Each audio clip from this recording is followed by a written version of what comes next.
The American Expeditionary Forces consisted of the United States Armed Forces sent to Europe under the command of General John J. Pershing in 1917 to help fight World War I.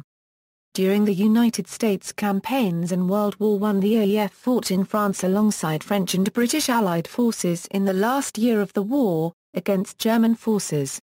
Some of the troops fought alongside Italian forces in that same year, against Austro-Hungarian forces. The AEF helped the French army on the Western Front during the Aisne Offensive in June 1918, and fought its major actions in the Saint-Mihiel and Meuse-Argonne offensives in late 1918. History. U.S. President Woodrow Wilson initially planned to give command of the AEF to General Frederick Funston, but after Funston's sudden death, Wilson appointed Major General John J. Blackjack Pershing in May 1917. Pershing remained in command for the entire war. Pershing insisted that American soldiers be well trained before going to Europe. As a result, few troops arrived before 1918. In addition, Pershing insisted that the American force would not be used merely to fill gaps in the French and British armies, and he resisted European efforts to have U.S. troops deployed as individual replacements in decimated Allied units. This attitude was not always well received by the Allied leaders who distrusted the potential of an army lacking experience in large-scale warfare. In addition, the British tried to barter their spare shipping to make the U.S. put its soldiers into British ranks. By June 1917, only 14,000 U.S. soldiers had arrived in France, and the AEF had only a minor participation at the front in late October 1917. But by May 1918 over 1 million U.S. troops were stationed in France. But only half of which made it to the front lines. Since the transport ships needed to bring American troops to Europe were scarce at the beginning, the Army pressed into service passenger liners, seized German ships, and borrowed Allied ships to transport American soldiers from New York, New Jersey, and Newport News, Virginia. The mobilization effort taxed the American military to the limit and required new organizational strategies and command structures to transport great numbers of troops and supplies quickly and efficiently. The French harbors of Bordeaux, La Pallice, Saint-Nazaire and Brest became the entry points into the French railway system, which brought the U.S. forces and their supplies to the front. American engineers in France built 82 new ship berths, nearly 1,000 miles of additional standard gauge tracks and 100,000 miles of telephone and telegraph lines. The first American troops, who were often called doughboys, landed in Europe in June 1917. However, the AEF did not participate at the front until late October 1917, when the 1st Division fired the first American shell of the war toward German lines, although they participated only on a small scale. A formation of regular soldiers in the 1st Division to arrive in France, entered the trenches near Nancy. The AEF used French and British equipment. Particularly appreciated were the French Canon de 75 model in 1897, the Canon de 155C model in 1917 Schneider and the Canon de 155 mm GPF. American aviation units received the SPAD-13 and Nieuport 28 fighters, and the U.S. Tank Corps used the French Renault Fort light tanks. Pershing established facilities in France to train new arrivals with their new weapons. By the end of 1917, 4 divisions were deployed in a large training area near Verdun, the 1st Division, a regular army formation. The 26th Division, a National Guard formation. The 2nd Division, a combined formation of regular troops and United States Marines. And the 42nd Rainbow Division, a National Guard formation consisting of units from nearly every state in the United States. A 5th Division, the 41st Division, had been converted into a depot division near Tours. 1918. At the beginning, during the spring of 1918, the 4 battle-ready U.S. divisions were deployed under French and British command to gain combat experience by defending relatively quiet sectors of their lines. After the first offensive action and American-led AEF victory on May 28, 1918 at the Battle of Cantigny, by the U.S. 1st Division, and a similar local action by the 2nd Division at Belleau beginning June 6, both while assigned under French Corps command, Pershing worked towards the deployment of an independent U.S. field army. The rest followed at an accelerating pace during the spring and summer of 1918. By June, Americans were arriving in theater at the rate of 10,000 a day, most of which entered training by British, Canadian and Australian battle-experienced officers and senior non-commissioned ranks. The training took a minimum of 6 weeks due to the inexperience of the servicemen. The first offensive action by AEF units serving under British command was by 1,000 men, with the Australian Imperial Force during the Battle of Hamel on July 4, 1918. This battle took place under the overall command of Australian Corps Commander Lieutenant General Sir John Monash. The Allied force in this battle combined artillery, armour, infantry, and air support, which served as a blueprint for all subsequent Allied attacks using tanks. U.S. Army and Marine Corps troops played a key role in helping stop the German thrust towards Paris, during the Second Battle of the Marne in June 1918. The first major and distinctly American offensive was the reduction of the Saint-Mihiel salient in September 1918. During the Battle of Saint-Mihiel, beginning September 12, 1918, Pershing commanded the U.S. First Army, comprising 7 divisions and more than 500,000 men, in the largest offensive operation ever undertaken by United States Armed Forces.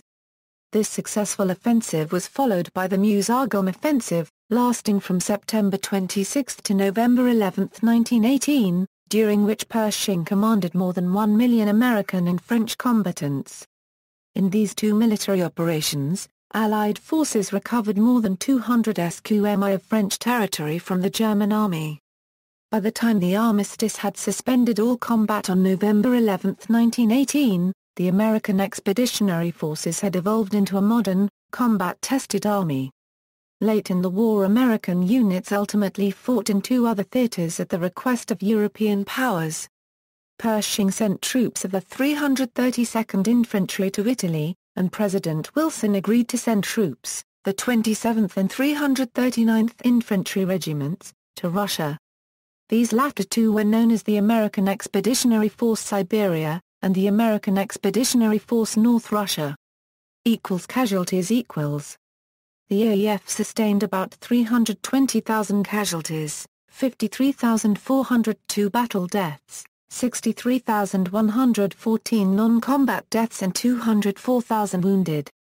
This high AEF casualty count was sustained at a time when French casualties for 1918 are listed as 330,000, but with a much longer front line to hold. The influenza pandemic during the fall of 1918 took the lives of more than 25,000 men from the AEF, while another 360,000 became gravely ill. Other diseases were relatively well controlled through compulsory vaccination. Typhoid fever was also practically eliminated. Relatively few men suffered actual injury from poison gas, although much larger numbers mistakenly thought that they had been exposed. Using questionnaires filled out by doughboys as they left the army, Gusha RREZ reports that they were not cynical or disillusioned. They fought for honor, manhood, comrades, and adventure, but especially for duty. African Americans equals. African Americans were drafted on the same basis as whites and made up 13% of the draftees. By the end of the war, over 350,000 African Americans had served in AEF units on the Western Front. However, they were assigned to segregated units commanded by white officers. 1/5 of the black soldiers sent to France saw combat, compared to 2/3 of the whites. They were 3% of AEF combat forces and under 2% of battlefield fatalities. The mass of the colored drafted men cannot be used for combatant troops, said a General Staff report in 1918, and it recommended that these colored drafted men be organized in reserve labor battalions. They handled unskilled labor tasks as stevedores in the Atlantic ports and common laborers at the camps and in the services of the rear in France. The French, whose frontline troops were resisting combat duties to the point of mutiny, requested and received control of several regiments of black combat troops. Kennedy reports units of the Black 92nd Division particularly suffered from poor preparation and the breakdown in command control. As the only black combat division, the 92nd entered the line with unique liabilities. it had been deliberately dispersed throughout several camps during its stateside training. Some of its artillery units were summoned to France before they had completed their courses of instruction, and were never fully equipped until after the armistice. Nearly all its senior white officers scorned the men under their command and repeatedly asked to be transferred. The black enlisted men were frequently diverted from their already attenuated training opportunities in France in the summer of 1918 and put to work as stevedores and common laborers.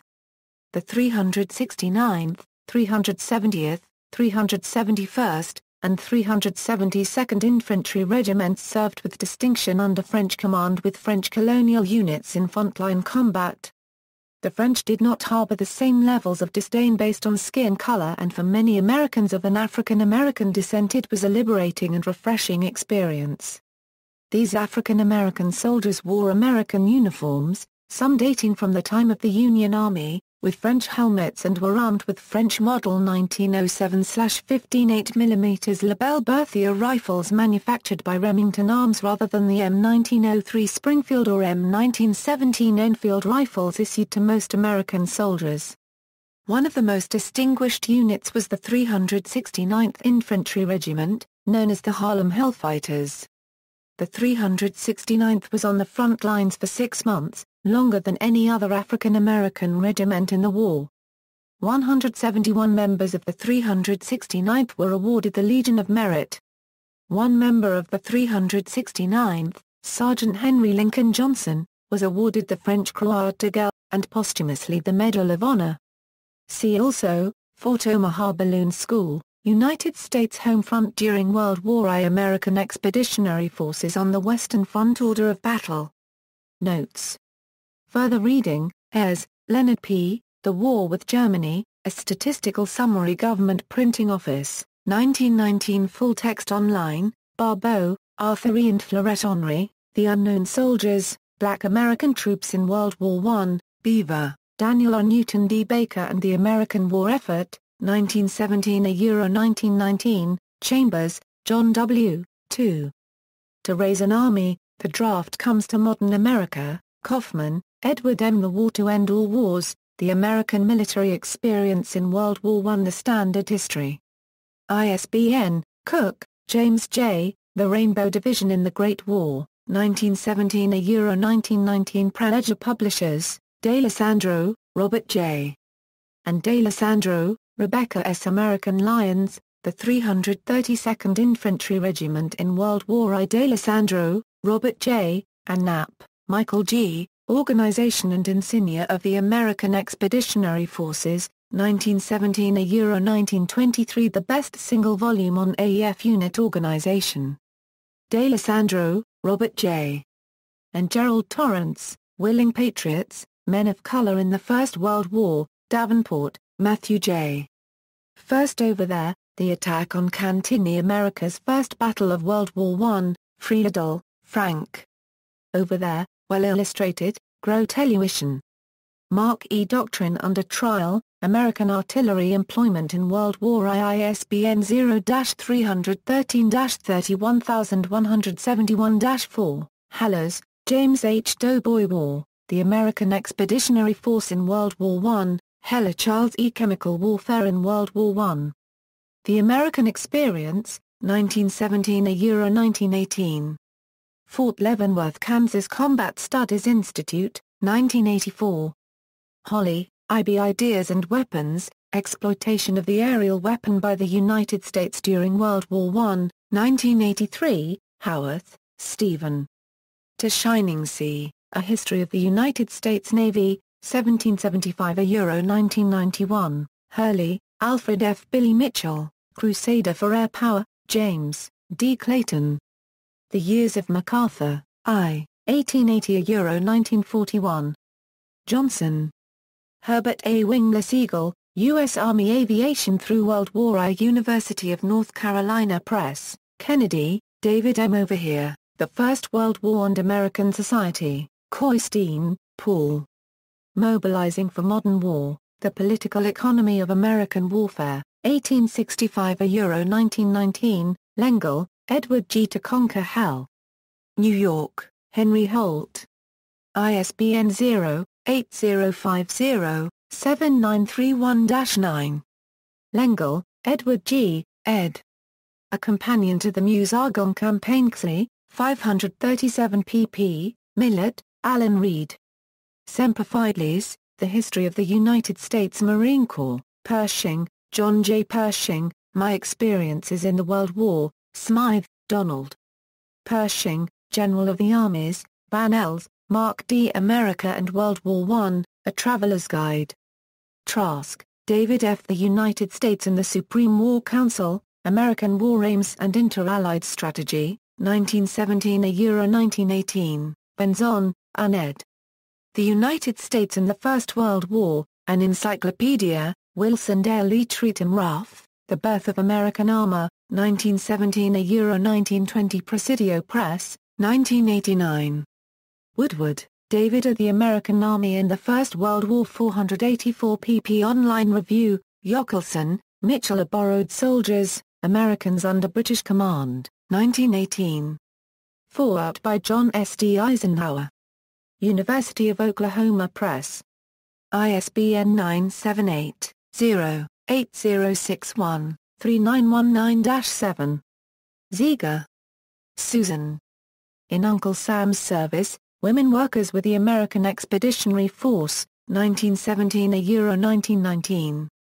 External links, United States Army Center of Military History, Army Historical Series, American Military History, Chapter 17, World War I, The First 3 Years, Chapter 18, World War I, The U.S. Army Overseas. CMH Subject Publications, CMH Pub 24-1, Learning Lessons in the American Expeditionary Forces. U.S. Army Chemical Corps Historical Studies, Gas Warfare in World War I, Study No. 9, The 1st Division at Antsville. January–April 1918.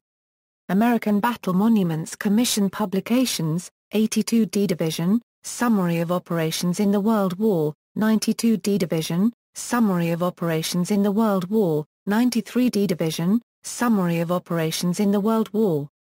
Archival Material, Awards and Decorations, World War I Statistics, Campaigns of the United States Army, AEF General Headquarters Papers. American Expeditionary Force website recaps war in 10 pages, works by United States Army.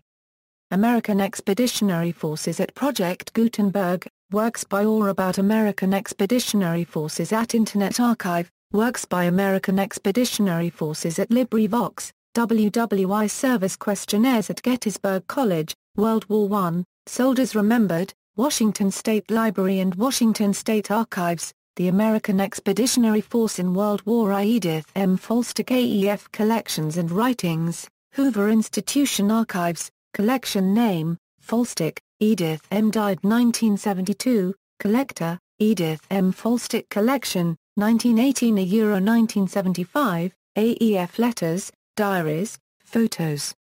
Letters to the AEF in Siberia, a find. Mail to the American Expeditionary Forces,